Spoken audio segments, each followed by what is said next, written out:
Hello friends. நீங்கள் வந்து new கமருக்கு எக்ஸாம் எழுதணும். நர்சிங் மெயினாக நர்சிங் பசங்க, ரேடியோகிராஃபர், மெடிக்கல் ஃபீல்டு எல்லாரும் சொல்கிறோம். Nursing, radiographer, lab technician, ECG, EEG, கேடு, ஃபார்மசி யாராக இருந்தாலும் எக்ஸாம் எழுதி தான் வரணும் இங்கே.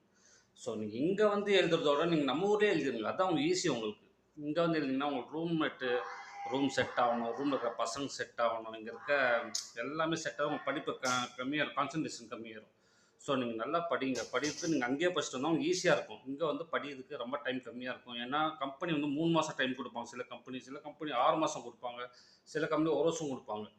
ஸோ நீங்கள் வந்து 3 மாதம் சப்போஸ் அந்த டைம்குள்ளே முடிக்கலனா சேலரி பாதியாக கட் ஆகும், இல்லைனா ரிட்டர்ன் வந்து இந்தியாவுக்கோ அனுப்பிச்சி விட்ருவாங்க, உங்களுக்கு அந்தந்த கண்ட்ரிக்கு அனுப்பிச்சி விட்ருவோம். ஸோ நீங்கள் அங்கேயே படித்து பாஸ் ஆகிட்டு வந்தால் உங்களுக்கு நல்லது.